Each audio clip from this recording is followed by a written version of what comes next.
సాధ్యముగా ఈరోజు ఎంతో ఆనందించాలి. हम परमेश्वर का धन्यवाद कहना चाहिए, आनंदित होना चाहिए। हम परमेश्वर का निज भाग है। దేవుడు సంపాదించిన సంపాద్యము మనం परमेश्वर ने हमें कमाया है अपने निज भाग के तौर पर। మరి యెషయా 43:1 గనుక మనం చదివితే यशायाह का 43 का पहला वचन हम पढ़ रहे थे। యెషయా మరి 43 దేవుని యొక్క వాక్యం మరి మనకు ఏం సెలవిస్తుందంటే, परमेश्वर का वचन क्या कहता है कि రండి आइए 43వ అధ్యాయములో 1వ వచనములో క్రింద రాయబడింది, నీవు నా సొత్తు అని రాయబడింది. तो 43 की पहली अध्याय में आखिरी में लिखा है, तू मेरा ही है। నీవు నా సొత్తు, तू मेरा ही है। నేను నిన్ను సృజించాను, मैंने आपकी सृष्टि की है। ఇజ్రాయేలుగా నేను నిన్ను నిర్మించాను, इजराइल के तौर पर तुम्हें रचा हूँ। నిన్ను విమోచించేవాడు నేనే, मैं तुम्हें छुड़ा लिया हूँ। నిన్ను పేరు పెట్టి పిలిచిన వాడును నేనే, मैं तुम्हें नाम लेकर बुलाया हूँ। నీవు నా సొత్తు కనుక, तू मेरा ही है इसलिए, నీవు నా సొత్తు కనుక तू मेरा है इसलिए నేను నిన్ను పేరు పెట్టి పిలిచాను. मैं तुझे नाम लेकर बुलाया हूँ। కాబట్టి ప్రియులారా, इसलिए प्रियो, ఈ యొక్క సాయంకాల వేళ शाम के समय దేవుని యొక్క సన్నిధిలో మనం అందరం దేవుని వాక్యం వినబోతున్నాము. परमेश्वर का सम्मुख प्रभु का वचन सुनने जा रहे। ఇజ్రాయేలుని ఏమంటాడంటే, ఇజ్రాయేలు నువ్వు నా సొత్తు అని పలుకుతున్నాడు. इजराइलियों से परमेश्वर क्या कहता है, तू मेरा ही है। నిర్గమాకాండము निर्गमन की पुस्तक 19వ అధ్యాయము, निर्गमन की 19 अध्याय में, నిర్గమాకాండము 19వ అధ్యాయము 5వ వచనం గనుక మనం చదివితే, निर्गमन की 19 की अगर 5 पढ़ेगा तो, అయితే మీరు నా మాట శ్రద్ధగా విని అనుసరించి నా నిబంధనను అనుసరిస్తే మీరు అన్ని జన్మలలో నుండి నాకు ప్రత్యేకమైనటువంటి సొత్తు, అంటే నాకు నా సొంత సంపాద్యంగా మీరు ఉంటారని చెప్తున్నాడు. इसलिए अब 19 का 5 निर्गमन, इसलिए अब यदि तुम निश्चय मेरी मानोगे और मेरी वाचा का पालन करोगे तो सब लोगों में से तुम ही मेरा निज धन ठहरोगे। నా సొంత సంపాద్యము మీరు, तुम मेरा निज धन ठहरोगे। సమస్త భూమి నాదే, समस्त पृथ्वी तो मेरी है। మీరు నాకు యాజకులుగా రాజ్యముగాను పరిశుద్ధ జనముగాను ఉందరు అని చెప్తున్నాడు. 6 में लिखा है कि और तुम मेरी दृष्टि में याजकों का राज और पवित्र जाति ठहरोगे। మోషేని దేవుడు తన యొక్క మరి స్థానమైనటువంటి కొండ మీదకి పిలిచాడు. मूसा को परमेश्वर ने अपने पहाड़ पर बुलाया है। అయితే దేవుడి దగ్గరికి, ఆ యెహోవా దేవుని దగ్గరికి మోషే గారు వెళ్ళాడు. जब मूसा परमेश्वर यहोवा के पास गया था, అయితే మోషేతో దేవుడు మాట్లాడుతూ ఏమన్నాడంటే, मूसा से परमेश्वर बात करते हुए क्या कहा था, నీ వెళ్ళి నేను చెప్పిన మాటలు నువ్వు ఇజ్రాయెల్కి అందించు. जो बातें मैंने तुमसे कहा था इन बातों को इजरायलियों को बता देना। నేను ఐగుప్తులకు చేసిన దానిని మిమ్మల్ని మిక్కిలిగా హెచ్చించి, గద్ద తన బిడ్డల్ని రెక్కల మీద ఎలా మోసుకొని వాటిని కాపాడుతుందో, మిమ్మల్ని కూడా నేను అలానే ఆ విమోచనం అంటే ఐగుప్తు నుంచి వాళ్ళని మరి పాలు తేనె ప్రవహించే దేశానికి నేను అలానే నేను తీసుకొచ్చానని చెప్తున్నాడు. तो मूसा से कहता है, तुम कहना मैं जिस तरह तुम्हें गिद्दड़ अपने बच्चों को अपने पंखों पर उठा के लेके आता है, इस तरह मैं दूध और शहद बहने वाला देश में लेके आया हूँ। దేవుడు చెప్పిన మాటల్ని మోషే మరి 19వ అధ్యాయము 7వ వచనములో మోషే వచ్చి ప్రజల పెద్దలను పిలిపించి యెహోవా తనకు ఆజ్ఞాపించిన మాటలన్నీ వారికి తెలియజేసినని రాయబడి ఉంది. 19 की 7 में लिखा है कि तब मूसा ने आकर लोगों के पुरनियों को बुलवाया और ये सब बातें जितने कहने की आज्ञा यहोवा ने उसे दी थी उनको समझा दी। కాబట్టి మోసా ఇజ్రాయేలులకి యెహోవా దేవునికి మధ్యవర్తిగా ఉన్నాడు. मूसा जो है इजराइल और यहोवा परमेश्वर का बिचवाई बन के रहा, మధ్యవర్తిగా ఉన్నాడు. बिचवाई बन के रहा है। సమస్త మరి దేశంలో మీరే నాకు స్వకీయ సంపాద్యం అంటున్నాడు. तो सब लोगों में से तुम मेरा निज धन है करके बताता है. కాబట్టి ఇక్కడ మనం జాగ్రత్తగా గమనిస్తే ध्यान से देखिए, రోమిలకు రాసిన పత్రిక रोमियो की लिखी हुई पत्री, రోమిలకు రాసిన పత్రిక रोमियो की लिखी हुई पत्री 9వ అధ్యాయము अध्याय 9 నిజంగా ఇజ్రాయేలీలు ఎంతటి ఆధిక్యత పొందుకున్నారంటే सच में इजराइल कितना अधिकार पाया है कि పూర్వీకులు వాళ్ళు వారంట, पूर्वज उन्हीं के हैं, వాగ్దానములు వారివి, प्रतिज्ञा भी उन्हीं की है, దేవుడు వాళ్ళవారు, परमेश्वर भी उन्हीं का है, దేవుడు కూడా परमेश्वर भी, అర్చన ఆరాధనలు అన్నీ వాళ్ళయే, अर्चना और आराधना सब उन्हीं का है, అన్ని వాళ్ళయే. सब कुछ उन्हीं का అంటే है. ఎంత ఆధిక్యత పొందిన వాళ్ళు అంటే వాళ్ళు परमेश्वर ने उतने सम्मान उनको दिया है इजरायलियों को. చూడండి, రోమిలకు రాసిన పత్రిక 9వ అధ్యాయము 4-5 వచనాలు కనుక మనం చదివితే, देखिए रोमियो का 9 अध्याय का 4-5 पढ़ेगा तो వీరు ఇజ్రాయేలీలు దత్తత, మహిమ, కీర్తి, నిబంధనలు, ధర్మశాస్త్రము, ఆరాధన, వాగ్దానములు అన్ని వీళ్ళయే. वे इजरायली है और लेपालकपन का अधिकार और महिमा और वाचाई व्यवस्था और उपासना और प्रतिज्ञा उन्हीं की है. పితరులు వీరికి చెందిన వారే. उनके भी इन्हीं के हैं శరీరాన్ని బట్టి చూస్తే క్రీస్తు కూడా వీరిలోనే పుట్టాడు. और मसीह भी शरीर के भाव से उन्हीं में से हुआ है. కాబట్టి వీళ్ళు ఎంత ఆధిక్యత అంటే వీళ్ళకి इजरायलियों को इतना अधिकता दिया है, గొప్ప ఆధిక్యత పొందిన వాళ్ళు వీళ్ళు. बड़ा सम्मान पाए हुआ लोग है. కానీ ఇంత ఆధిక్యత పొందినటువంటి వీళ్ళు ఒక్క చిన్న విషయంలో తప్పిపోయారు. इतनी परमेश्वर की ओर से अधिकार पाए हुए लोग छोटे से विषय में भटक चुके हैं. ఏంటంటే क्या है कि క్రీస్తుని అనగా మెస్సయ్యని మెస్సయ్యగా గుర్తించకుండా మెస్సయ్యని హింసించి హేళన చేసి ఆయన్ని సిలువ వేయటం వల్ల ఆ ఆధిక్యతను వాళ్ళు పోగొట్టుకున్నారు.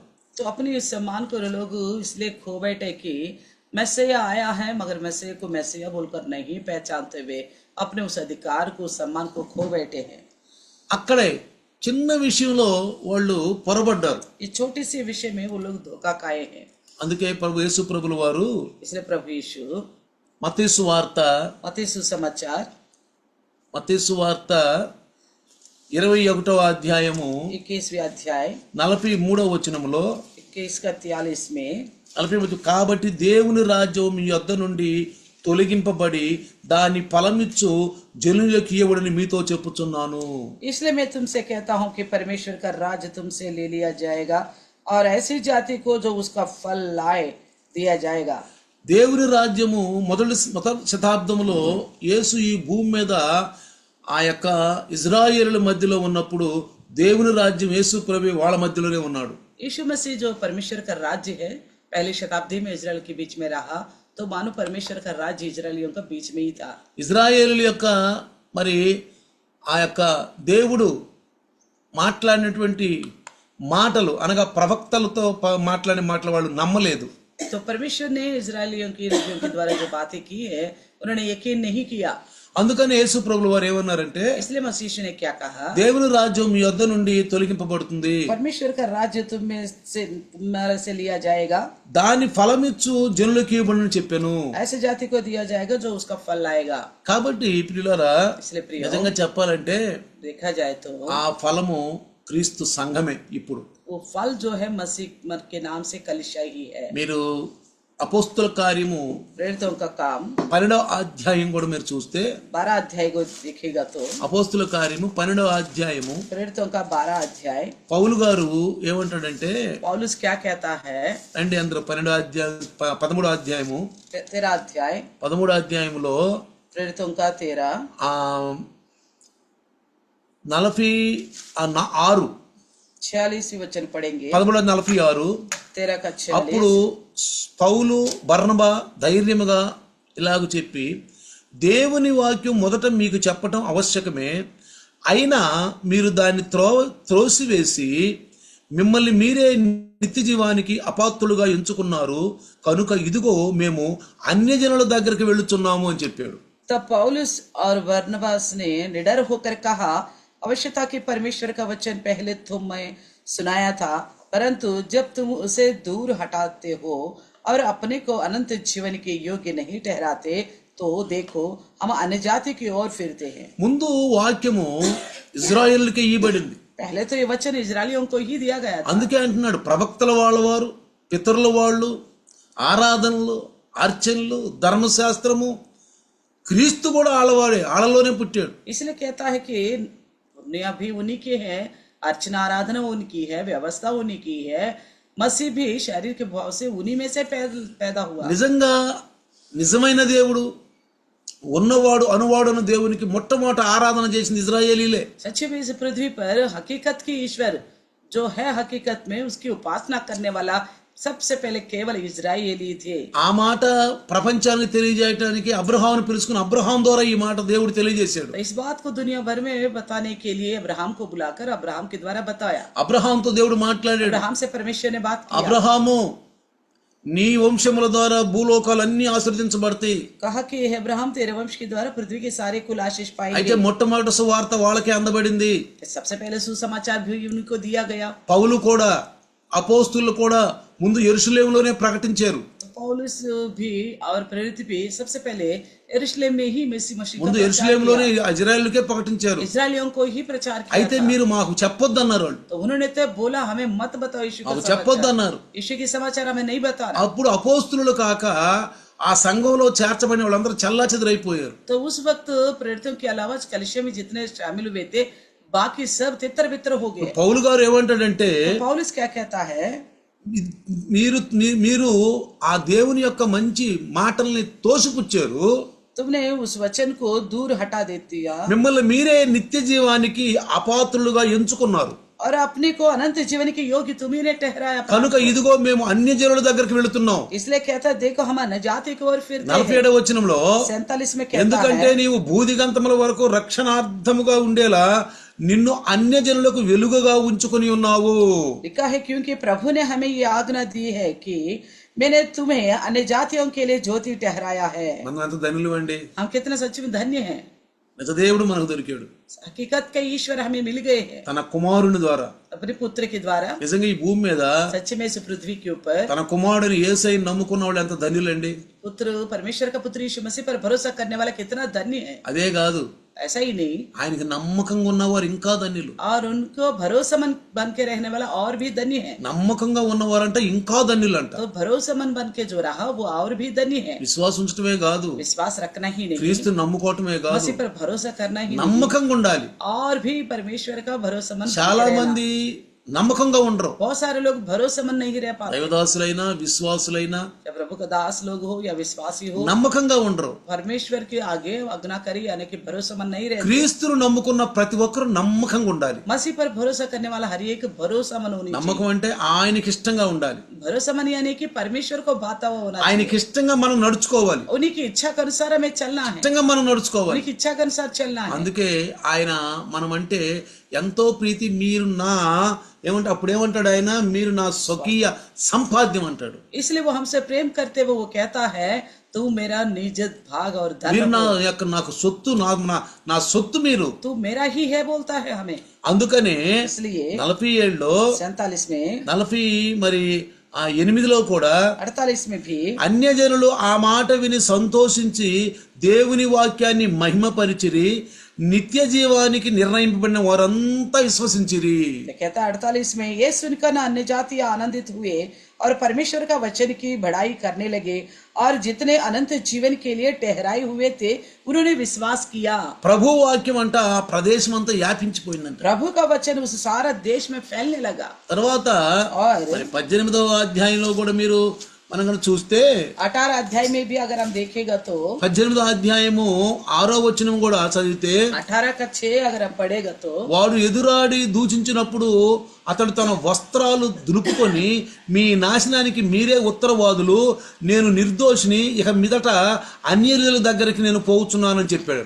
तो 6:18 का 6 प्रेरित में कहा था, परंतु जब वे निर्दोष और निंदा करने लगे तो उसने अपने कपड़े झाड़कर उसने कहा तुम्हारा लहू तुम्हारा ही गर्दन पर रहे, मैं निर्दोष हूँ, अब से मैं अन्य जाति के पास जाऊंगा। వాళ్ళు ఎప్పుడైతే తృణీకరించారో जैसे उन्होंने यीशु को इनकार किया, అబ్రహాంకు చేసిన వాగ్దానం దేవుడు మరి గుర్తు చేసుకున్నాడు. अब्राहम का वादा को परमेश्वर ने याद किया। పౌలు గారు కూడా అంటాడు అది మాకు అందించబడిన వాక్యము, पौलुस भी कहता है ये वचन हम तक पहुंचाया गया है, మాకు అందించబడిన ఈ వాక్యము. हमें पहुंचाया गया है ये वचन। చూడండి ఏమంటాడంటే और क्या कहता है, ఈ వాక్యము మేము ప్రభువు మాకు ఆజ్ఞాపించాడు అంటున్నాడు. ये वचन जो है प्रभु ने हमें दिया है करके बताता है। అన్ని జనుల దగ్గరికి వెళ్ళిపోతున్నాం మేము. अन्य जाति के पास जा रहे हम। ఆ అన్ని జనుల దగ్గర అంటే ఇప్పుడు క్రొత్త నిబంధనదే సంఘమే.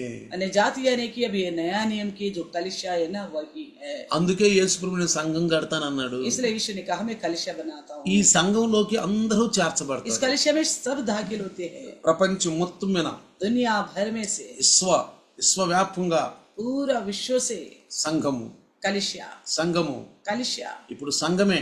अब कलिशा ही, ఇప్పుడు సమాజ మందిరాలు కాదు. अब ऐसे पहले जैसे समाज मंदिर नहीं है, వాళ్ళు సమాజ మందిరాల్లో కూడుకుంటారు కదా. वो समाज मंदिरों में इकट्ठा ఇప్పుడు होते దేవుని थे। చిత్తం కాదు అది. अब ऐसा इकट्ठा होना परमेश्वर का इच्छा नहीं है, బలులు అర్పించడం దేవుని చిత్తం न बलि కాదు. चढ़ाना परमेश्वर का इच्छा है। అయితే तो फिर చూడండి, देखिए, ఎప్పుడైతే వాళ్ళు మెస్సీని నిరాకరించి మెస్సీని హేళన చేసి మెస్సీని అన్ని జనులకు అప్పగించి మెస్సీయ చనిపోవటానికి కారకులయ్యారు వీళ్ళు. जैसे ये लोग मसीह को पकड़वाया, उनको क्रूस में मार डाला और उनको पकड़वाने के भी वही कारण बने, तो చివరికి వాళ్ళు దేవుని రాజ్యం వాళ్ళ మధ్య నుంచి వాళ్ళు పోగొట్టుకున్నారు. तो इस तरह यीशु मसीह को खत्म करने से वो परमेश्वर का राज्य को अपने बीच में से खो बैठे దేవుని రాజ్యాన్ని పోగొట్టుకున్నారు. खो बैठे हैं। మనం కూడా అలా పోగొట్టుకోకూడదు. हम ऐसा नहीं खोना चाहिए। ఎవరైతే యేసుని ఎరుగకుండా ఉంటారో जो कोई मसीह यीशु पर भरोसा नहीं करते, వాళ్ళు దేవుని రాజ్యం కాదు. वो परमेश्वर का राज्य नहीं है। ఎవరైతే క్రీస్తుని ఎరిగి కూడా ఎరగనట్టుంటారో, जो कोई मसीह को जानते हुए भी अनजान बन के रहते हैं, ఎరగనట్టుంటారో, अनजान बन के रहते हैं, దేవుని సన్నిధి ఉండి కూడా ఆయన యొక్క పరిశుద్ధతలో నడవకుండా పైకి భక్తి గలవారు ఉండి దేవుని శక్తిని ఆశ్రయించిన వారిగా ఉంటారు. प्रभु का में सम्मुख में रहते हुए भक्ति जिंदगी ना रखते हुए ऊपर का तो भक्ति का बेश दिखाते, अंदर से परमेश्वर का शक्ति नहीं रहती। దానికి మనకు దేవుడిచ్చిన మంచి గొప్ప ఆధిక్యత మనకు కూడా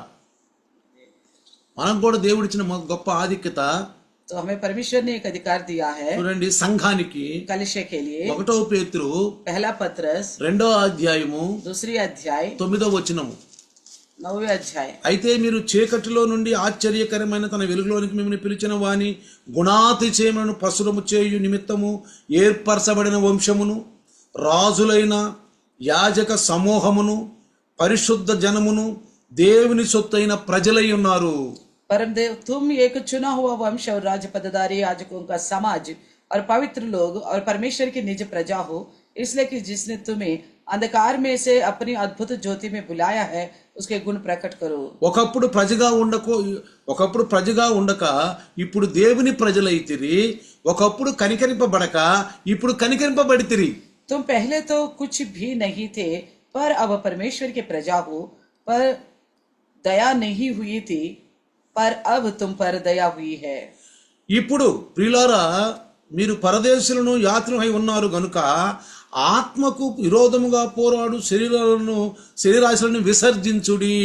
इसलिए कहता 11 में, हे प्रियो, मैं तुमसे विनती करता हूँ कि तुम अपने आप को परदेसी और यात्री जानकर इस संसार की अभिलाषाओं से जो आत्मा से युद्ध करती है बचे रहो। అంటే ఆత్మకు విరోధంగా పనిచేసే ప్రతి దానితో పోరాడి దాన్ని విసర్జించాలంట. तो आत्मा का विरुद्ध जो भी मुकाबला करता है उसे हम मुकाबला करना है और उसे छोड़ देना है। ఆత్మలో ఎదగటానికి సైతాను మనల్ని ముందుకు పోనీడు. हम आत्मा में बढ़ने के लिए शैतान हमें आगे नहीं बढ़ने देता। చూడండి, ఆ రోజు అవ్వ ఆదాములు దేవుడు తినొద్దన్న ఫలం తిన్నారు కాబట్టి ఆత్మ ఏం చేసిందంటే దేవునికి విరుద్ధంగా పనిచేసింది. అవ్వలో ఉన్న ఆత్మ अब आदम ने परमेश्वर का मना किया गया फल खाने से उनके अंदर की आत्मा परमेश्वर का विरुद्ध काम करने लगा। ఇప్పుడు సంఘము మీరు, अभी आप कलिशा हो। ఇప్పుడు ఎవరంట? आप कौन हो? యాజకులంట.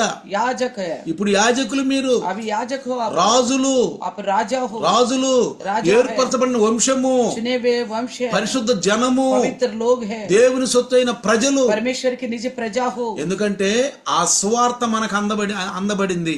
क्योंकि वो सुसमाचार हमें मिल गया है। మనకు పరిశుద్ధ గ్రంథం, మనకు బైబిల్ దొరికిపోయింది. हमें पवित्र ग्रंथ बाइबल मिल गया है। దేవుడు అపోస్తులను ప్రపంచాలకు పంపించి परमेश्वर ने प्रेरितों को दुनिया भर में వారు भेजा, మాట్లాడిన మాటల్ని పరిశుద్ధాత్మ ఒక గ్రంథస్థం చేసి उनके द्वारा बताई गई बातों को पवित्र आत्मा ने एक ग्रंथ बनाया। ఆ గ్రంథం ఇప్పుడు మన చేతిలో ఉంది, वो ग्रंथ हमारे हाथ में दे दिया, మన కళ్ళ ముందు ఉంది. हमारी आंखों के सामने है। కాబట్టి మనము కూడా इसलिए हम भी ఆత్మకు విరోధముగా పోరాడు శరీరాశలు విసర్జించాలి. इसलिए संसार की अभिलाषाओं को जो आत्मा से युद्ध करते हैं उसे छोड़ देना चाहिए। అందుకే ఆదాము అవ్వలు పండు చేసిన వెంటనే, పండు తిన్న వెంటనే దేవుని యొక్క ఆ కోపం వాళ్ళ మీద అధికంగా వచ్చేసింది. तो अब आदम ने जैसे परमेश्वर का मना किया गया फल खाने से परमेश्वर का प्रकोप इनके ऊपर క్రోధం आ गया। వచ్చేసింది. उनके ऊपर क्रोध आ गया, ఎందుకంటే ఆత్మ దేవునికి విరుద్ధంగా పనిచేసింది. क्योंकि उनकी आत्मा परमेश्वर का विरुद्ध कार्य किया है। ఆత్మే ప్రేరేపించింది, वही आत्मा उनको प्रेरणा दिया, ఆత్మ శరీరాలను ప్రేరేపించింది. आत्मा शरीर को प्रेरणा दिया, అందుకనే इसलिए వాళ్ళు అప్పుడే చనిపోయారు. वो तभी मर गए थे। ఎప్పుడైతే ఆత్మ దేవునికి విరుద్ధంగా పోరాడిందో, जैसा आत्मा परमेश्वर का विरुद्ध मुकाबला किया, వాళ్ళలో ఉండి దేవునికి విరుద్ధంగా కార్యం జరిగించిందో, उनमें रहकर परमेश्वर का विरुद्ध कार्य किया है, అప్పుడే చనిపోయారు వాళ్ళు. तभी मर गए हैं वो लोग, అప్పుడే చనిపోయారు. तभी मर चुके हैं। అర్థమవుతుందా?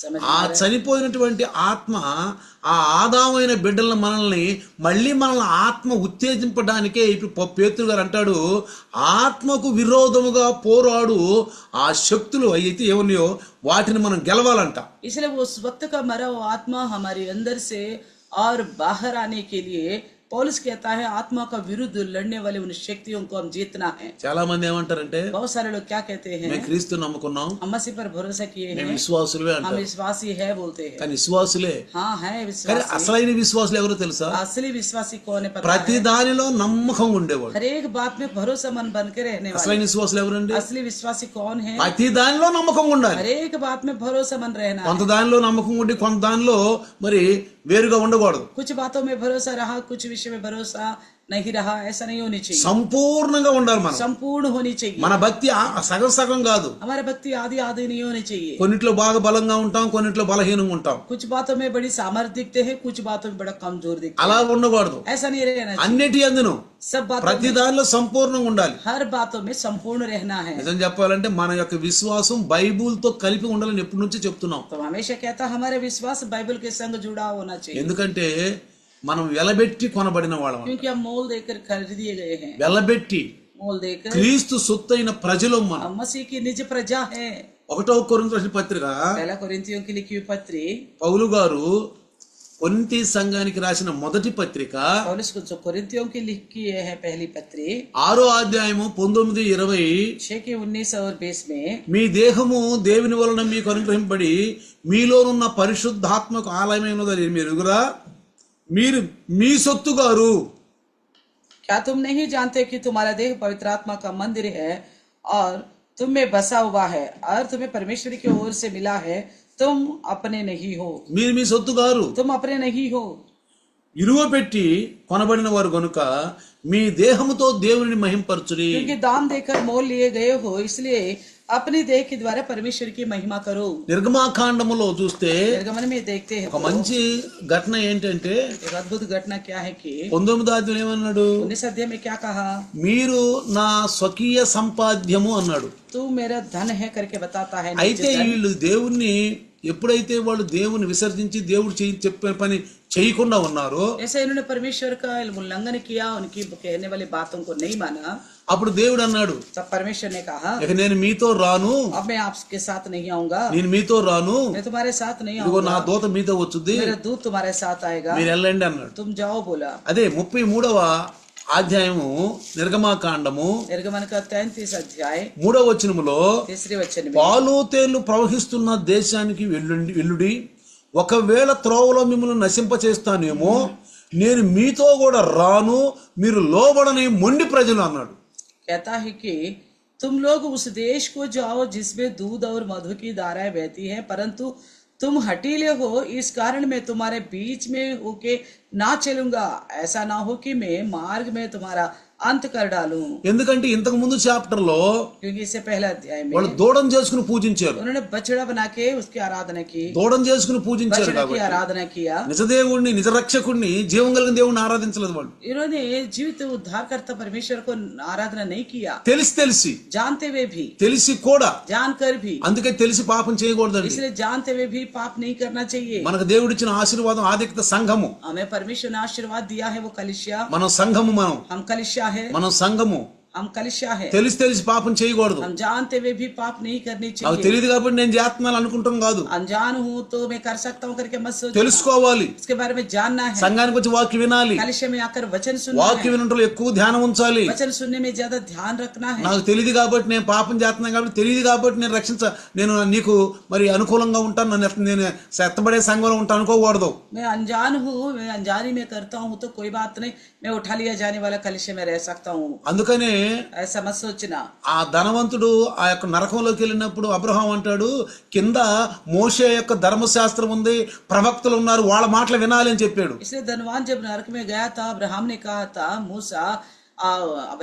था मूसा है नीचे और व्यवस्था है, भविष्यदत्ता है करके है, उनकी सुनो बोला। అందుకే క్రైస్తవులు చక్కగా బైబిల్ చదవకపోవటం వల్ల, इसलिए ईसाई जो बाइबल नहीं पढ़ने की ఎక్కువగా वजह से, సంఘాలకు వచ్చి వాక్యం వినకపోవటం వల్ల, कलिसिया में आके वचन ना सुनने की वजह से, దేవుని యొక్క వాక్యాన్ని చిత్తాన్ని తెలుసుకోకపోవటం వల్ల वचन परमेश्वर का इच्छा को ना जान వాళ్ళలో पाने కొన్ని తప్పులు కనపడుతున్నాయి. इसलिए ईसाइयों में गलतियां दिखाई देती ఎందుకంటే है, స్వయంగా వాళ్ళకి చాలా వరకు తెలియదు. क्योंकि स्वयं बहुत सारे विषयों को नहीं కొన్ని जानता, తెలుసు, వాళ్ళకి కొన్ని తెలియదు. कुछ बातों को जान रहे, कुछ नहीं जान पाते। ఏంటంటే అంత తెలుసు ఏదంట, हाँ, सब कुछ जानने का क्या आवश्यकता है, యేసుని తెలుసుకున్నాం यीशु को जान लिया, అయిపోయింది. ये काफी है सोचते हैं। అందుకే అన్నాడు, మీరు పైకి భక్తి గలవారు ఉన్నారు కానీ దేవుని శక్తిని ఆశ్రయించలేకపోతున్నారు. इसलिए कहता है कि तो ऊपर के तो भक्ति का भेज धरे हैं, अंदर में परमेश्वर का शक्ति नहीं है। అందుకే దేవుడు అంటాడు మోషేతోటి, వాళ్ళని ఇజ్రాయేలుని పరిశుద్ధపరచు, इसलिए मूसा से कहा परमेश्वर ने इस्राएलियों को पवित्र बना, పరిశుద్ధపరచు, पवित्र कर, నేను చెప్పిన మాటలు వాళ్ళకి చెప్పు, मेरी कही हुई बातें उनसे कहो, వాళ్ళకి అందించు. उन तक पहुंचाओ। ఇప్పుడు సంఘానికి దేవుడు చెప్పిన మాటలు దైవదాసం ద్వారా అందిస్తున్నప్పుడు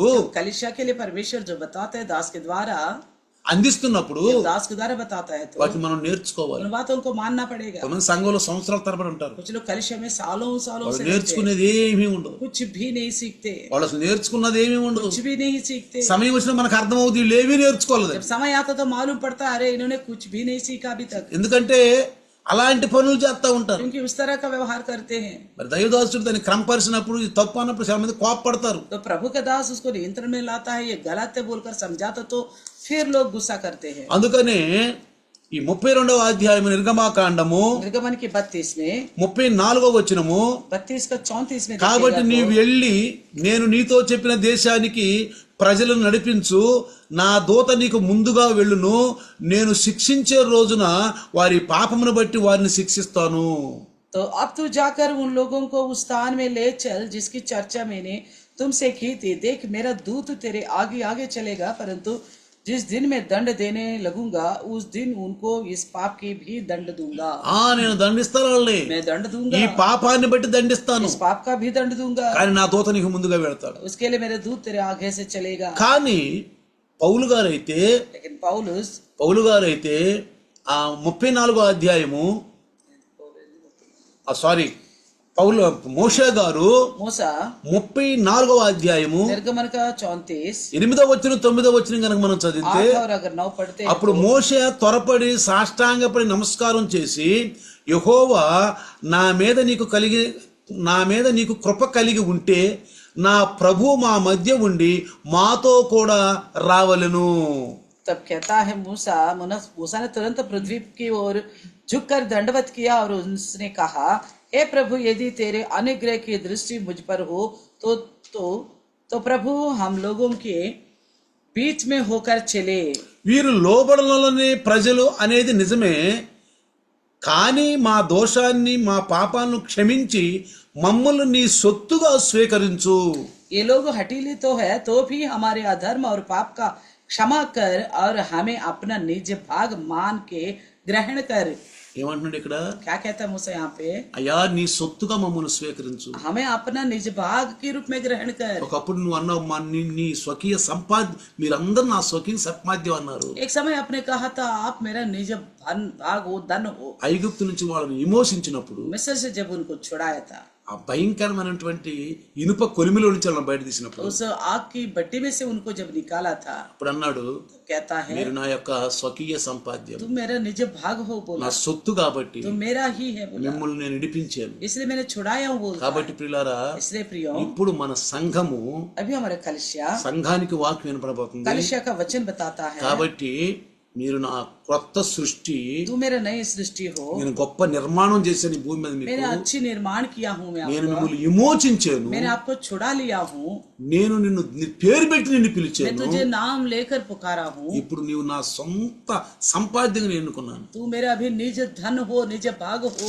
దేవుడు ఇజ్రాయేలుని ఎంత ప్రేమించాడో परमेश्वर इजरायलियों से कितना प्रेम किया था, అంతగా వాళ్ళు దేవుని ద్వేషించారు, उतना ही वो परमेश्वर का घृण करने लगे, అంతగా దేవుని ద్వేషించారు. उतना ही घृण करने लगा। కొత్త నిబంధనగా नया नियम के దేవుడు మన కోసం ఎంత త్యాగం చేశాడు తన కుమారుని ద్వారా. अपने पुत्र के द्वारा परमेश्वर ने हमारे लिए इतना त्याग दिया। క్రైస్తవులుగా మనం ఇంకెంతగా దేవునికి లోబడాలి, मसीह होने के नाते हम कितना परमेश्वर का आज्ञाकारी बनना चाहिए, ఎంతగా లోబడాలి. कितना आज्ञाकारी మనకు ఒక बनना రాజ్యం ఏర్పాటు చేశాడు, चाहिए। हमारे लिए एक राज्य बना के रखा है, మనకు ఒక రాజ్యం ఏర్పాటు एक చేశాడు. राज्य बना के रखा है। ఆ రాజ్యము ఎవరంటే క్రీస్తే, वो राज्य कौन है? मसीहा है, క్రీస్తే. मसीह।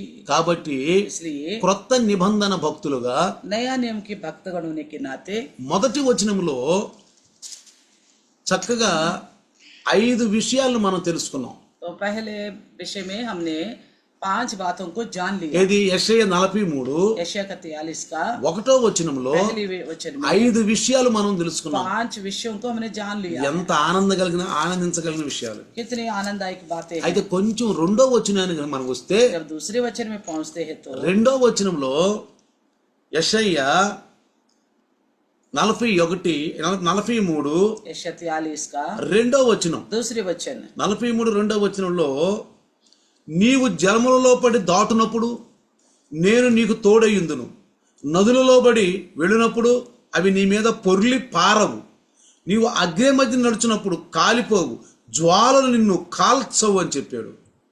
जब तू जल में होकर जाए और मैं तेरे संग संग रहूंगा, ఆ, जब तू नदियों में होकर चले हाँ। तब वे तुझे ना डुबा सकेंगे, ఆ, जब तू आग में से चले तुझे आंच ना लगेगी ఆ. और उसकी लो तुझे ना जला सकेगी। ఎందుకని क्यों? మనల్ని ఆయన నూతన సృష్టిగా చేశాడు, हमें परमेश्वर ने एक नई सृष्टि बनाया है, మనల్ని గొప్ప నిర్మాణంగా చేశాడు. క్రైస్తవులము అనే ఒక నిర్మాణం, तो हमें अच्छी रचना यानी कि एक अच्छा निर्माण किया है। ఇశ్రాయేలులు అనే ఒక నిర్మాణం. जैसा इजराइल बोलकर एक निर्माण किया है, వారినైతే ఐగుప్తు అనే ఆ ఇబ్బంది కులంలో నుంచి తప్పించి విమోచించాడు, మనల్ని అయితే ఈ పాప లోకం అనే ఈ లోకం నుంచి విమోచించి క్రీస్తు దగ్గర నడిపించాడు. तो उन्हें तो मिस्र की उस आग की भट्टी से उन्हें निकाला, मिस्र से कनान पहुंचाने के लिए। हमें पाप की दलदल से निकाल कर परम कनान पहुंचने के लिए मसीह के पास लेके आया। వాళ్ళు క్రీస్తును పోగొట్టుకుంటూ మనం పోగొట్టుకోకూడదు. उन्होंने जैसा मसीह को खो बैठा है ना, वैसा हम नहीं खो बैठा। వాళ్ళు క్రీస్తును సిలువేసినట్టు మరలా మనం క్రీస్తును సిలువేయకూడదు. जैसा इजराइल ने मसीह को क्रूस में चढ़ाया ना, उस प्रकार हम दोबारा मसीह को क्रूस पर नहीं चढ़ाना चाहिए। మనం ఎప్పుడు ఆయన సిలువేస్తామంటే మనం ఆయన్ని దుఃఖ పెట్టినప్పుడే. कब हम उनको क्रूस में चढ़ाते हैं? जब हम उनको दुख पहुंचाते हैं। ఇప్పుడైతే మనం ఆయన భక్తులము, अब तो हम उनके भक्तगण हैं, ఆయన విశ్వాసులము, उनका विश्वासी है, हम పిలువబడిన వాళ్ళము, बुलाए गए लोग हैं, సొంత సంపాద్యం కలిగిన వారమే, निज धन है, हम విమోచింపబడిన వాళ్ళమే, छुड़ा लिए गए लोग క్రొత్త हैं। నూతన సృష్టి, క్రైస్తవుడనే పేరు కొత్త నూతన సృష్టి. जो ईसाई करके नाम जो हमें मिला, ये एक नई सृष्टि है। సంఘం అనే నిర్మాణం చేసి మనకు ఆ సంఘంలో ఒక స్థానం ఇచ్చాడు. कलिसिया का निर्माण करके उसमें हमें जगह दिया है। కాబట్టి ప్రియులారా, इसलिए प्रियो, ఇప్పుడు అంటాడు अब कहता है సమస్యలు వస్తాయి, समस्या आएंगे, అయినా నేను ఆ సమస్య నుంచి నిన్ను కాపాడుతాను. समस्या तो आएंगे, फिर भी उन समस्याओं से मैं आपको बचाऊंगा। ఏమంటున్నాడు? क्या कहता है? సమస్యలు వస్తాయి. समस्या ఏం आएंगे। సమస్యలు వస్తాయి అంట? कैसे प्रकार की समस्या ఏం आएंगे? సమస్యలు వస్తాయి అంటే, कैसे कैसे समस्या आएंगे? చూడండి, నీ ముందు జలములు రావచ్చు, तुम्हारे आगे जल आ सकता है, నదులు రావచ్చు, नदियां आ सकते हैं, అగ్ని వంటి శ్రమలు రావచ్చు, आग की जैसा क्लेश आ सकता है, అగ్ని వంటి జ్వాలలు అంటే ఎగిసిపడే శ్రమలు రావచ్చు. आग की जैसे हमारे ऊपर समस्या आ सकते हैं, बड़े बड़े। అటన్నిటిలో నుంచి నేను తప్పిస్తాను. उन सब में से तुम्हें बचाऊंगा। నీవు జలములలో పడి దాటినప్పుడు నేను నీకు తోడై ఉన్నాను. तो नदियों में होकर चलेगा तब मैं तुम्हारा संग रहूंगा। ఇంకేమో నదులలో పడి వెళ్ళినప్పుడు అది నీకు మీద పొరలవు. वो तुम्हारे ऊपर तुम्हें नहीं डुबाएगा। నీవు అగ్ని మధ్య నడిచినప్పుడు కాలిపోవు. तो वो आग में से होकर चलेगा तो नहीं जलेगा। జ్వాలలు నిన్ను కాల్చవు. उसके लौ तुझे जला ना అంటే सकेगा। సమస్యలు వస్తాయి అన్నాడు. यानी कि समस्या आएंगे, కానీ సమస్యలు వస్తాయి, समस्या तो आएंगे। కానీ నువ్వు నా సృష్టి, तू मेरा सृष्टि है, నువ్వు నా గొప్ప నిర్మాణము, तू मेरा अद्भुत निर्माण है। నేను విమోచించి ఉన్నాను, मैंने तुम्हें छुड़ा लिया हूँ, నిన్ను పేరుపై పిలిచాను, मैं नाम लेकर पुकारा నా हूँ। సొంత సంపాద్యం నువ్వు, तू मेरा खुद का धन है, కాబట్టి నిన్ను కాపాడుతాను. इसलिए मैं तुझे बचाऊंगा। ఇప్పుడు సంఘములో ఉన్న మనకు కూడా अभी कलिशे में रहने वाले हमारे लिए भी శ్రమలు రావచ్చు, क्लेश आ सकता है, శ్రమలు రావచ్చు. क्लेश आ सकते हैं। మనకు కూడా దేవుడు వాగ్దానం ఇచ్చాడు. हमारे लिए भी परमेश्वर ने वादा दिया है। యోహాను సువార్త, यूहन्ना सुसमाचार యోహాను సువార్త 16వ అధ్యాయము 16 का 16 16వ అధ్యాయం 33వ వచనం గనుక మనం చదివితే, 16 का 33 अगर हम पढ़ेगा तो, నా యందు మీకు సమాధానము కలుగునట్లు ఈ మాటలు మీతో చెప్పుచున్నాను, లోకములో మీకు శ్రమ కలుగును. చూడండి, मैंने ये बात है तुमसे इसलिए कही कि तुम्हें मुझ में शांति मिले, संसार में तुम्हारे लिए क्लेश होता है। మీకు లోకములో శ్రమ కలుగును, संसार में तुम्हें क्लेश होता है, అయినను ధైర్యము తెచ్చుకొనుడి, परंतु ढाढ़स बांधो, నేను లోకమును జయించి ఉన్నాను. मैंने संसार को जीत लिया है। కాబట్టి సమస్యలు వస్తాయి అంటే మనకు కూడా. हाँ, समस्या आएंगे हमारे ఇంకొకటి जिंदगी में చెప్పండి, भी। అసలు एक और बात बताओ, సమస్య వచ్చినప్పుడే నిజమైన భక్తి ఏందో మనకు అర్థమైపోద్ది. जब समस्या आती है ना, तभी मालूम पड़ता है कि हकीकत का भक्ति क्या है। కొన్నిసార్లు మనం సొంతగా సమస్యలు తెచ్చుకుంటాం, कई बार हमारा खुद की ओर से समस्या खड़ा कर देते हैं, కొన్నిసార్లు సైతాన్ ద్వారా సమస్యలు వస్తాయి, कई बार शैतान की ओर से समस्या आती है, ఇతరుల ద్వారా సమస్యలు వస్తాయి, दूसरों के द्वारा समस्या आती కొన్నిసార్లు है, దేవుని ద్వారా కూడా సమస్యలు వస్తాయి. कई बार परमेश्वर की ओर से भी आ सकता है। అసలు వీళ్ళు నిలబడతారా నిలబడరా? आखिर ये खड़े हो सकते हैं कि नहीं खड़े हो सकते ఇంతవరకు అయితే हैं। అన్ని సమస్యలు బాగానే ఉండేవి కాబట్టి పరిష్కారంగానే మంచిగానే ఉన్నారు. इसलिए हर विषय में भी परिष्कार होता गया तो अच्छा बन के रहा। కానీ ఒకసారి సమస్య వచ్చి అసలు వ్యవహారం అని తెలుసుద్ది. और एक बार समस्या आने से पता चलेगा उनका विश्वास कहाँ तक है। కాబట్టి బైబుల్ ఏం చెప్తుందంటే, తిమోతికి రాసిన 2వ పత్రికలో बाइबल क्या कहती है कि दूसरा तिमोथी 3:12 3 का 12, తిమోతికి రాసినటువంటి दूसरा तिमोथी 2వ పత్రిక 3:12లో 3 का 12 में, క్రీస్తు యేసునందు సద్భక్తితో బ్రతకను ఉద్దేశించిన వారందరూ హింస పొందుదురు. पर जितने मसीह यीशु में भक्ति के साथ जीवन बिताना चाहते हैं वे सब सताए जाएंगे। చూసారా? అయితే ఇప్పుడు మనం నిలబడతామా? क्या हम खड़ा हो पाएंगे प्रभु में? క్రీస్తునందు సద్భక్తితో అంటే నీతి కలిగిన వారికి శ్రమలు వస్తాయి. तो मसीह यीशु में अच्छी भक्ति का जिंदगी जीना चाहते हैं, मंची- या धार्मिकता में रहता है तो क्लेश आएगा। మంచి భక్తి కలిగిన వాళ్ళకి శ్రమలు వస్తాయి. अच्छी भक्ति रखने वालों को ही क्लेश आएगा। అటు ఇటు భక్తి కలిగిన వాళ్ళ శ్రమలు రావండి. तो जैसा मर्जी वैसा बदलता है ना, उनको कोई क्लेश नहीं आता। వాళ్ళు ఎక్కడికి వెళ్తే అక్కడ వాళ్ళు అదే విధంగా చెట్టు అయిపోతారు. वो जहाँ जिन लोगों के बीच में गए, जहाँ गए वैसे बदल जाते हैं। అసలు క్రైస్తవులని కూడా ఎవరు తెలియదు, आखिर ऐसा लोग मसीह है बोलकर किसी को मालूम तक వీళ్ళు नहीं క్రైస్తవులని కూడా ఎవరు తెలియదు. पड़ता। ये लोग मसीह है करके किसी को मालूम మనం नहीं చర్చి पड़ता। దాటి బయటకు వెళ్ళామంటే అసలు మనల్ని క్రైస్తవులు ఎవరో తెలియదు. तो कुछ लोग ऐसा है कि चर्च से बाहर आने के बाद ये ईसाई है करके किसी को भी ఇంకా पता వాళ్ళకి नहीं। శ్రమలు ఎందుకు వస్తాయండి? ऐसा लोगों को क्यों क्लेश आएगा? నీతిగా బ్రతకాలని కూడా శ్రమలు जो వస్తాయి. धार्मिकता में जीना चाहते हैं ना, उन्हीं को ही क्लेश అందుకే आएगा। పౌలు అంటాడు, इसलिए पौलुस ఓ कहता है, తిమోతి, तिमोथी, సద్భక్తితో బతికే వారికి जितने लोग अच्छी भक्ति का जिंदगी जीना हिंसा चाहते होता है। हैं उन्हीं को ही क्लेश आएगा, బాధలు వస్తాయి, तकलीफ आएंगे, శోధనలు వస్తాయి, परेशानी आएंगे, కానీ నిలబడు, लेकिन खड़े रहना, నిలబడు. स्थिर होना। కీర్తనాకారుడు भजन का 34వ కీర్తనలో పాడినటువంటి మంచి పాట ఏంటంటే, 34 की भजन में क्या लिखा है? కీర్తనాకారుడు 34వ కీర్తన 19వ చరణం, तो 34 का 19वां वचन, నీతిమంతుని కలుగు ఆపదలు అనేకములు, వాటన్నిటిల నుండి యెహోవా వారిని విడిపించును. धर्मी पर बहुत सी विपत्तियां पड़ती तो है, परंतु यहोवा उसको उन सबसे मुक्त करता है। ఏమంటున్నాడు? क्या कहता है? నీతిమంతుల కంట కలుగు ఆపదలంట అనేకమంట. धर्मी पर बहुत सारी विपत्तियां, అనేకమైన ఆపదలు వస్తాయంట. बहुत सारी विपत्तियां पड़ती है। అయితే ఏమంటున్నాడు? फिर क्या कहता है? వాటన్నిటిల నుండి యెహోవా వారిని విడిపించును. परंतु यहोवा उनको उन सब से मुक्त కానీ कराएगा। ఇజ్రాయేలీలు దేవుణ్ణి విడిచి అన్ని దేవతలను మొక్కినప్పుడు, लेकिन इस्राएली लोग परमेश्वर को छोड़कर जब अन्य देवताओं का उपासना करने लगा, యెషయా ప్రవక్త ద్వారా यशायाह नबी के द्वारा, వాళ్ళ మీదకి ఒక వ్యతిరేకతను ప్రకటించాడు. तो उनका विरुद्ध उस नबी के द्वारा बताया। అక్కడైతే ఏమన్నాడు? జలములలో పడి మీరు దాటేటప్పుడు నేను మీకు ఏ హాని చేయకుండా మిమ్మల్ని దాటిస్తానన్న దేవుడు वहाँ तो ये बोला था तुम जल में से होके जाओगे, तुम्हें कुछ नहीं डुबाएगा करके जो बोला था। 8వ అధ్యాయములో ప్రవక్త ద్వారా మాట్లాడిన మాట, 8వ అధ్యాయములో యెషయా यशायाह का 8वां अध्याय ఏం చెప్తున్నాడంటే 6 నుంచి 8 వరకు 6 से लेकर 8 तक।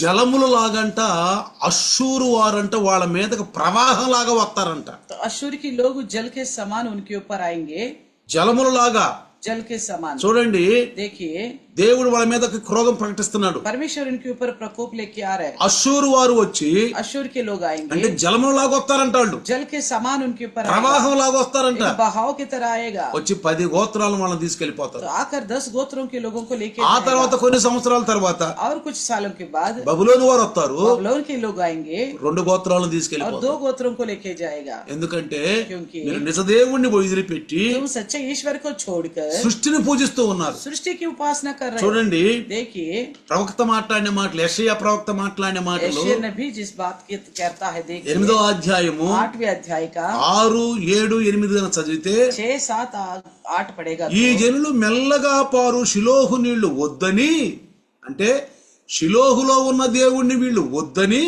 ये लोग शिलो के धीरे धीरे बहने वाला सोते को निकम्मा का जानते हुए వద్దని मना करके చెప్పి बताकर రెజీమును బట్టి రెమల్యా కుమారుని బట్టి సంతోషించుచున్నారు.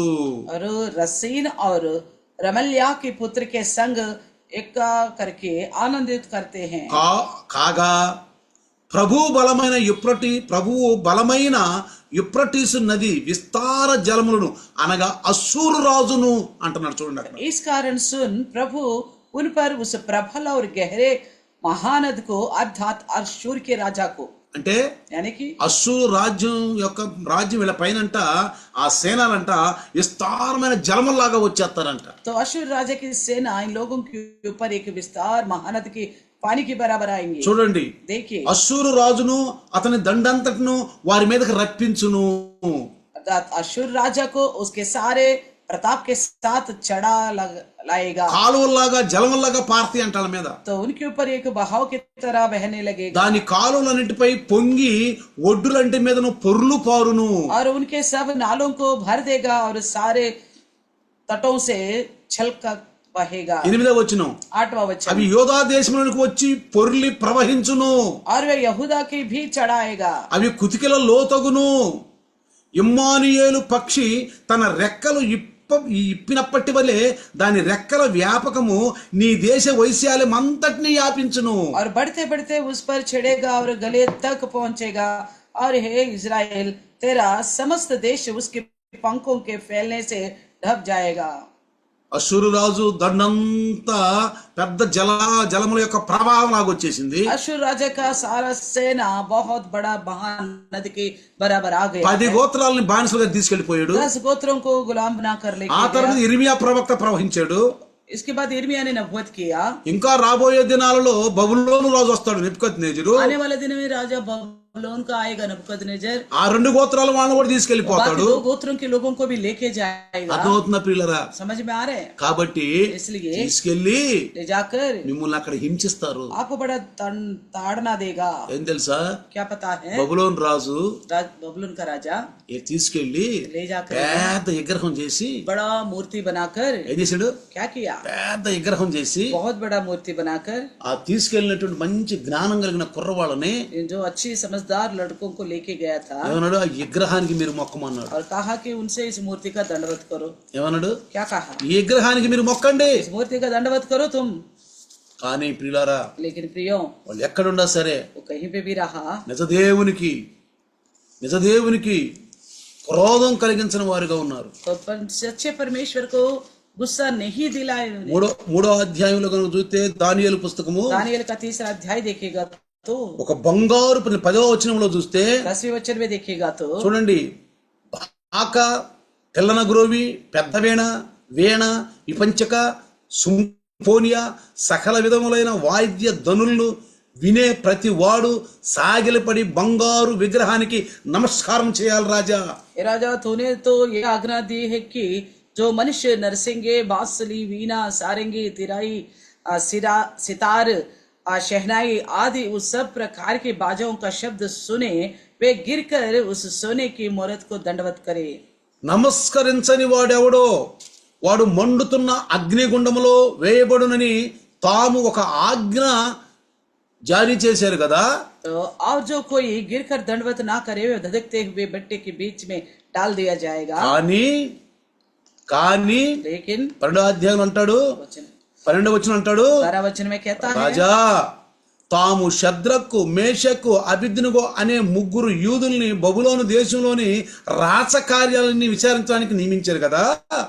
ఆ మనుషులు తమరి ఆజ్ఞను లక్ష్య పెట్టలేదు, తమరి దేవతల్ని పూజించటం లేదు, తమరు నిలవబెట్టిన బంగారు విగ్రహానికి కూడా నమస్కారం చేయట్లేదు. 12 वचन में लिखा है, देख शद्रक मेशक और अबेदनीगो नामक कुछ यहूदी पुरुष है जिन्हें तूने बेबीलोन के प्रांत के कार्य के ऊपर नियुक्त किया है, पर उन पुरुषों ने हे राजा तेरी आज्ञा की कुछ चिंता नहीं की, वे तेरी देवताओं की उपासना नहीं करते और जो सोने की मूर्त तूने खड़ी की कराई है उसको दंडवत नहीं करते. నెబుకద్నెజరు కంటే కోపం వచ్చేసిందంట. नबूकदनेस्सर को गुस्सा आ गया. అప్పుడు నెబుకద్నెజరు అంటాడు, షడ్రక్ మేషక్ అబేద్నెగో నా దేవతలను పూజించడం లేదని, నేను నిలవబెట్టిన బంగారు విగ్రహాన్ని నమస్కరించడం లేదని నేను విన్నాను, ఇది నిజమా? तब बोलता है नबूकदनेस्सर गुस्सा होके, शद्रक मेशक अबेदनीगो तुमने मेरी बात नहीं मानी, मेरे द्वारा खड़ा किया गया मूर्ति को तुम दंडवत नहीं कर रहे, क्या ये बात सच है? బాకా, పిల్లనగ్రోవి, పెద్దవీణ, వీణ, సుంపోనియా, ఇపంచిక సకల విధమైన వాద్యములు మీరు విను సమయంలో సాగిలపడి నేను చేయించిన విగ్రహానికి నమస్కరించడానికి సిద్ధంగా ఉంటే సరి, మీరు నమస్కరించకపోతే తక్షణమే మండుతున్న వేడిగల అగ్నిగుండములో వేయబడుదురు. 15 में लिखा, यदि तुम अभी तैयार हो जी कि जब नरसिंगे, बांसुरी, बीना, सारंगी, सितार, शहनाई आदि सब प्रकार की बाजों का शब्द सुनो और उसी क्षण गिरकर मेरी बनाई हुई मूर्त को दंडवत करो तो बचोगे, यदि तुम दंडवत ना करोगे तो इसी घड़ी धधकते हुए भट्टी के बीच में डाल दिया जाओगे. నా చేతిలో నుంచి మిమ్మల్ని నడిపించగల దేవుడు ఎక్కడున్నాడు? फिर ऐसा कौन देवता है जो मुझको मुझसे तुम्हें छुड़ा सके? ఏమన్నాడు? क्या कहता है? ఏయ్ షడ్రక్ మేషక్ అబేద్నెగో, शद्रक मेशक अबेदनीगो, నా ఆజ్ఞ పాటించంట, మీరు तुम लोग मेरी आज्ञा को नहीं पालन कर నా रहे, విగ్రహాన్ని పూజించాలంట. मेरी मूर्ति का पूजा नहीं कर रहे, ఎందుకని చేయట్లేదు? क्यों नहीं कर रहे? మా దేవతను పూజించలేదు మీరు. हमारे देवताओं को उपासना नहीं कर रहे, ఎందుకంటే యూదులు విగ్రహాలను పూజించరండి. क्योंकि यहूदी मूर्तियों का पूजा नहीं करते. విగ్రహాలు యూదులు ఇజ్రాయేలు దేవునికి వ్యయము, मूर्ति जो है इजराइल परमेश्वर घृणा करता है, అందుకే మనం కూడా పూజించకూడదు. इसलिए मूर्ति का हम भी पूजा नहीं करनी चाहिए. ఎక్కడైనా సరే క్రైస్తవులు అనేవాడు ఎక్కడ విగ్రహం ఉన్న దండం పెట్టకూడదు. ऐसा कहीं पे भी कोई भी मूर्ति दिखता तो हाथ नहीं जोड़नी चाहिए. ఎన్నిసార్లు చెప్పాను మీకు నేను, कई बार बताया था मैंने, మన దేవుడు పరలోకంలో ఉన్నాడు. हमारे परमेश्वर स्वर्ग में है. మన యేసు ప్రభు కూడా పరలోకంలో దేవుని తన కుడి పార్శ్వాన ఉన్నాడు. यीशु मसीह भी पिता के दाहिने हाथ में स्वर्ग में మీరు बैठा है. ఎక్కడికి వెళ్ళినా సరే आप कहीं पर भी जाए అట్లా దండం పెట్టొద్దు. ऐसा हाथ जोड़कर दंडवत नहीं करना. నీ సమానతలో నువ్వు దండం పెట్టొద్దు. आपके बराबर में ईश्वर बोलकर दंडवत नहीं करना. ఎన్నోసార్లు చెప్పాను మీకు, कई बार बताया हूँ. క్రైస్తవుడు, ईसाई जो है, సువార్త అందిన క్రైస్తవుడు, समाचार जिसे సంఘ విశ్వాసి जो कलिसिया का विश्वासी है, ఎక్కడ కూడా దండం పెట్టొద్దు. कहीं पे भी मूर्त के सामने हाथ जोड़ना దేవుడు नहीं, పరలోకంలో ఉన్నాడు, क्योंकि परमेश्वर स्वर्ग में है, పరలోకంలో ఉన్నాడు. स्वर्ग में है. ప్రభు కూడా పరలోకంలో తండ్రి కుడి పార్శ్వాన ఉన్నాడు. प्रभु यीशु मसीह भी पिता के दाहिने हाथ में है. దేవునికి విగ్రహం అంటే అసహ్యము. परमेश्वर मूर्ति से घृणा करता है. నిజ దేవుని విగ్రహాల్లో చూసుకోకూడదు. हकीकत के ईश्वर को मूर्तियों में नहीं देखना కాబట్టి चाहिए. నిజ క్రైస్తవుడు నమ్మకం ఉన్నాడు, దండం పెట్టడు. इसलिए जो हकीकत में ईसाई है, भरोसेमंद है, मूर्ति के आगे हाथ नहीं जोड़ता. చూడండి, देखिए వాళ్ళు రాజు ఆజ్ఞను కూడా తిరస్కరించి ये लोग राजा का आज्ञा को उल्लंघन ఏ करना. దేశంలో ఉన్నారో, कौन ఏ सा రాజు కింద ఉన్నారో कौन सा राजा के नीचे ఆ రాజాజ్ఞ కూడా తిరస్కరించి, उस राजा के आज्ञा को भी तिरस्कार किया. రాజా నెబుకద్నెజరు, దీని గురించి నీకు జవాబు చెప్పాలన్న చింత అసలు మాకు లేదు. है नबूकदनेस्सर, इस विषय में तुझे उत्तर देने का कुछ भी प्रयोजन नहीं है. మేము చేస్తున్న దేవుడు మండుతున్న వేడిగల ఈ అగ్నిగుండం నుంచి మమ్మల్ని తప్పించి రక్షించడానికి సమర్థుడు. 17 में लिखा, हमारा परमेश्वर जिसकी हम उपासना करते हैं वे हमको इस धधकते हुए भट्टी की आग से बचाने की शक्ति रखता నీ है. వశం పడకుండా మమ్మల్ని కాపాడగలడు. हमारे वश में पड़ने से हमें बचा सकता है. ఒకవేళ ఆయన రక్షింపపోయినా, రాజా నీ దేవతల్ని మేము పూజించము. परंतु यदि नहीं तो हे राजा तुझे मालूम हो कि हम लोग तेरी देवताओं का उपासना नहीं करेंगे. నీవు నిలవబెట్టించిన బంగారు విగ్రహానికి నమస్కరించమని తెలుసుకో. और ना तेरी खड़ी की हुई सोने की मूर्त को दंडवत नहीं करेंगे। రాజు కోపం వచ్చేసింది. राजा को गुस्सा आ गया। రాజు ఏమన్నాడు? राजा ने क्या कहा? నా చేతిలో నుంచి మిమ్మల్ని విడిపించడానికి ఏ దేవుడు ఉన్నాడు? ऐसा कौन देवता है तुम्हें मेरे हाथ से छुड़ा सके? ఇదే ముందు కూడా ఐగుప్తులో ఉన్నప్పుడు मिस्र में रहते वक्त ఎవడా దేవుడు? कौन है वो ईश्वर? నేను ఎరగను, मैं नहीं जानता, నేను పో నేను. तुम्हें नहीं जाने दूंगा बोला। ఫరో ఏమన్నాడు? फिर उन्होंने क्या कहा? మోషే ఇల్లు అన్నాడు, मूसा ने जाके ఇదిగో पूछा, ఇజ్రాయెల్ ప్రజలు इजराइल परमेश्वर के लोग దేవుని हैं, సొత్తు, परमेश्वर के निज बात దేవుని है, జ్యేష్ఠులు, परमेश्वर की जेठा है, 3 రోజులంత దూరం వెళ్ళాలి, 3 दिन की दूरी जाना है, మా దేవుడికి మేము బలు అర్పించుకోవాలి. ईश्वर की बलि चढ़ाना है हमें। అయితే ఫరో ఏమన్నాడు? फिर फिरौन ने क्या कहा था? ఎవడా దేవుడు? कौन है वो परमेश्वर? నేను ఎరగను, मैं नहीं जानता, మిమ్మల్ని పంపించను, तुम्हें नहीं भेजूंगा, నెక్స్ట్ ఏం చేసుకుంటా? जो करना चाहते हो करो बोला। దేశం అంతా పాడైపోయింది. पूरा देश को खराब कर दिया అందుకే परमेश्वर అంటాడు, ने। इसलिए कहता है విమోచించే దేవుడు నేను. मैं तुम्हें छुड़ाने वाला परमेश्वर। ఐగుప్తు నుంచి బయటికి తీసుకురావటమే ఇజ్రాయేలు విమోచనకర్త దేవుడు. तो इजरायलियों को मिस्र से लेके बाहर निकालना ही छुटकारा है। ఇప్పుడు అంటాడు अब कहता है నెబుకద్నెజరు, नबूकदनेस्सर, నా చేతిలో నుండి మిమ్మల్ని విడిపించగల దేవుడు ఎవడు? और ऐसा कौन देवता है तुम्हें मेरे हाथ से छुड़ा सके? వాళ్ళకు కూడా దేవుళ్ళు ఉన్నారండి, उनको भी कई सारी देवता हैं, కానీ ఏ దేవుడు రక్షించలేరు. लेकिन उनकी कोई भी देवता नबूकदनेस्सर को यानी कि उनको नहीं बचा पाया। కానీ लेकिन నిజమైన దేవుడు, सच्चे ईश्वर, ఏకైక దేవుడు, एकमात्र परमेश्वर, జీవం కలిగిన దేవుడు जीवित परमेश्वर యెహోవా, यहोवा, సద్భక్తి కలిగిన వారికి, जो अच्छी भक्ति से जीते నీతిగా हैं, బతకాలనుకున్న जो వారికి धार्मिकता से चलना चाहते हैं, బాధలు వస్తాయండి. तकलीफ तो आएंगे, ఎవరి ద్వారైనా బాధలు వస్తాయి. किसी के द्वारा भी आ सकते हैं, మనల్ని మంచి రక్షణలో నడపకుండా చేయాలని బాధలు వస్తాయి. हमारे अच्छे उद्धार में ना चलने के लिए हमारे लिए क्लेश आएगा। అందుకే అంటాడు, इसलिए कहता है సాతానుని ఎదిరించి పారిపోతాడు.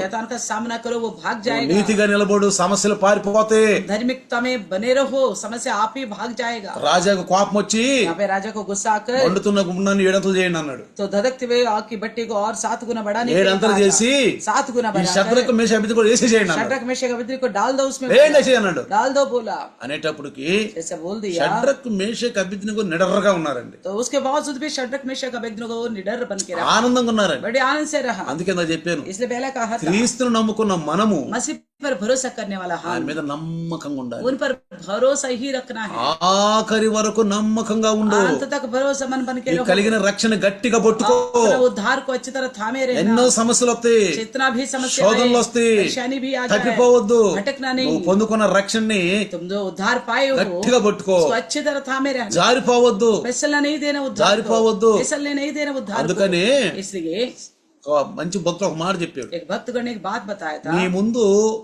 మిఠాయి ఉంది, आपके आगे मिठाई रखा गया है, రోజు మిఠాయి తింటున్నావు. रोज मिठाई खा रहे हैं आप, రోజు మిఠాయి తింటే ఏదో ఒకటి జబ్బు వచ్చుద్ది. रोज खाओगे मिठाई तो कुछ न कुछ रोग आएगा। కొంచెం కారం కూడా తిను, थोड़ा मिर्ची भी खाओ, కది కారం కూడా తిను, थोड़ा मिर्ची भी కది खाओ, పులుసు కూడా తగలని. थोड़ा खट्टा भी स्वाद चखो। దేవుని తోటి మనకు మంచి పనులే కాదు, परमेश्वर के साथ हमारे लिए केवल भलाई ही नहीं, మంచి పనులే కాదు, भलाई ही नहीं, కొన్ని సంవత్సరాలు మన పరీక్షల కొరకు దేవుడు కొన్ని సమస్యలు తీసుకొస్తాడు. कई बार हमारी परीक्षा की खातिर कुछ समस्या खड़ा कर सकता है, వాటిలో కూడా నిలబడాలి మనం, उसमें भी खड़े रहना है, నమ్మకంగా ఉండాలి, भरोसामंद बन के रहना నమ్మకంగా है, ఉండాలి. भरोसामंद। కాబట్టి इसलिए చూడండి, देखिए అక్కడ వాళ్ళని ఆ షడ్రకు మేషకు అభిద్నిగోల్ని విసిరివేసిన మనుషులంట కాలిపోయారంట, కానీ షడ్రకు మేషకు అభిద్నిగో అగ్నిగుండంలో తిరుగుతున్నారంట. जिन लोगों ने शड्रक मेशक अबेदnego को आग की भट्टी में उठाकर फेंक दिया था, जिन्होंने फेंका था वो तो जल गए, जो फेंक दिया गया वो आराम से आग में चल रहे। చూసారా, देखा తిరుగుతున్నారు చక్కగా. अच्छी तरह घूम रहे आग के अंदर।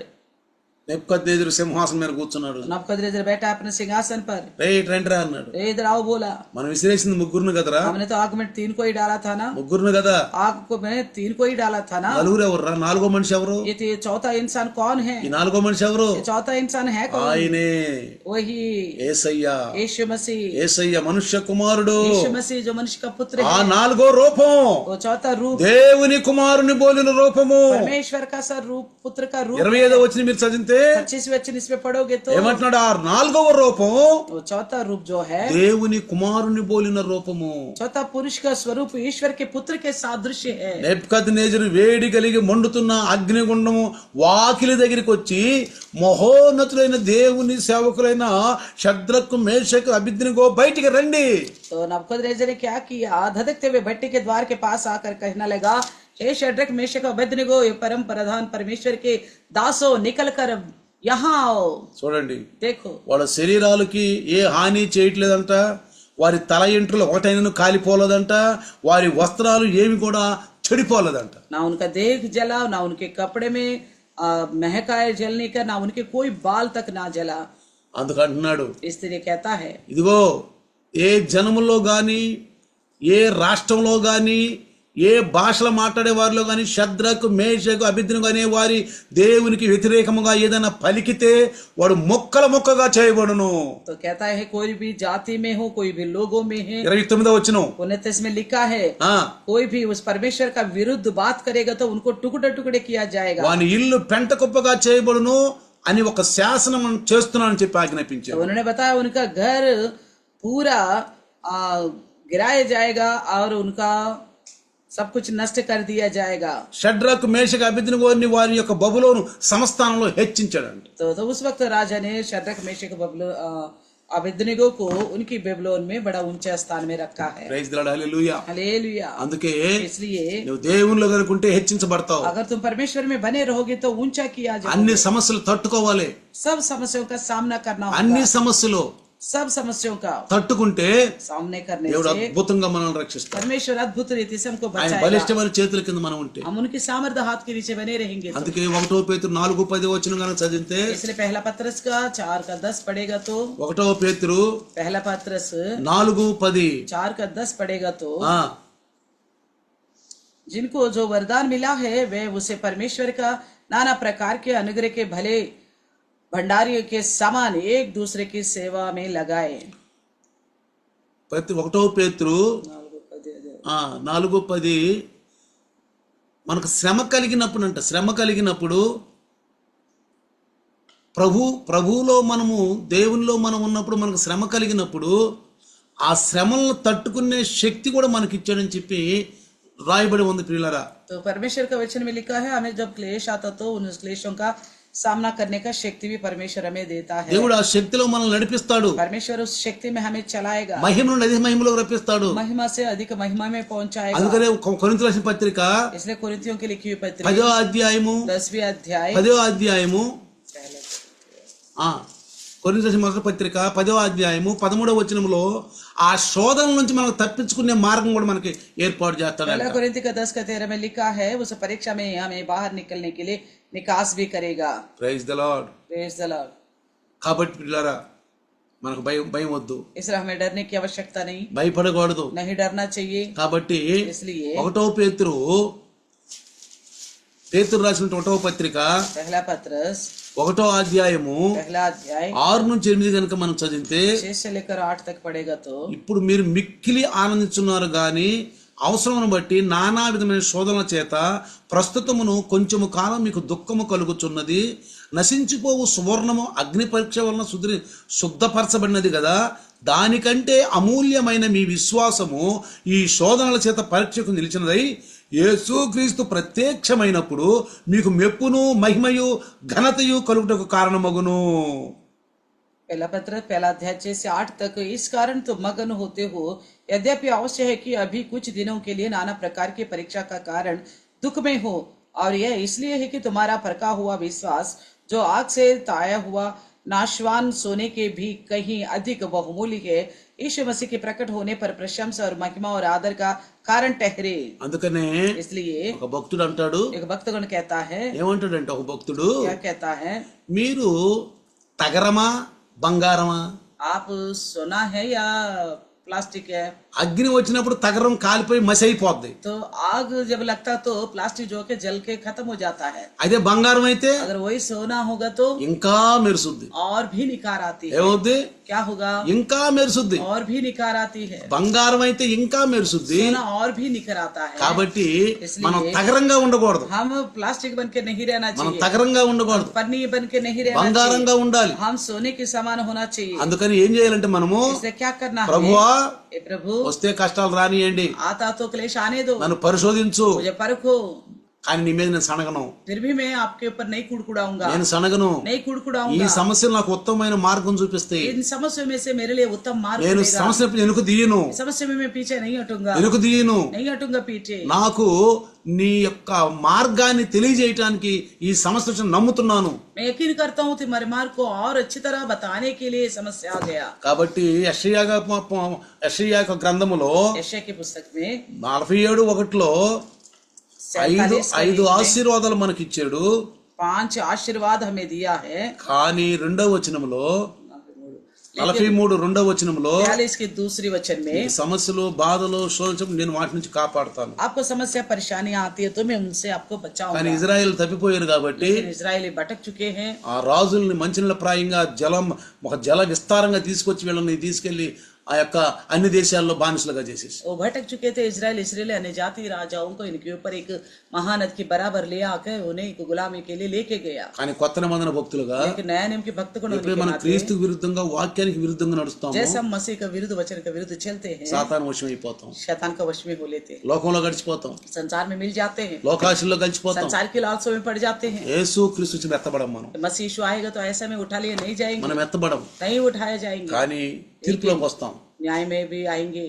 మరణం తథ్యం, मृत्यु निश्चय है, మరణం తథ్యం. मृत्यु निश्चय है। మరణించినాక తీర్పు ఉంది, मृत्यु के बाद न्याय होना भी निश्चय है, తీర్పు ఉంది, निश्चय से न्याय होगा। స్వర్గం ఉంది, నరకం ఉంది. स्वर्ग और नरक है। దేనిలోకి వెళ్ళాలనుకుంటున్నావు? किसमें जाना चाहते हो? దేనిలోకి వెళ్ళాలనుకుంటున్నావు? ऐसा कहाँ जाना चाहते ఈ हो? రాత్రి इस रात के समय ఉన్న వాక్యాన్ని सुने वचन को నెమరు వేసుకుని जुगाली करें, వాక్యానుసారం జీవితం वचन చేస్తాను. के अनुसार जिंदगी जिए। నేను దేవునికి నాయన నేను క్రోధంగా ఉండను. मैं परमेश्वर आपका गुस्सा दिलाने वाला नहीं చిన్న बनूंगा। ప్రార్థన చేసుకుందాం. इस तरह प्रार्थना करेंगे। आइए। వందనాలు నాయన, धन्यवाद पिता, నీ కృప నీ కాపుదల आपके अनुग्रह की दृष्टि ఈ మహాన్ మా మీద నుంచి పొందనాలు. हमारे ऊपर रखने को लेकर धन्यवाद करते हैं। కాబట్టి ఈ రాత్రి దాసుని ద్వారా మీరు మాట్లాడారు. आज रात को आपने दास के द्वारा बात किया है। కాబట్టి మీ దాసుని యొక్క ప్రభువా మాటల ద్వారా బిడ్డలు ఆదరణ పొందారు.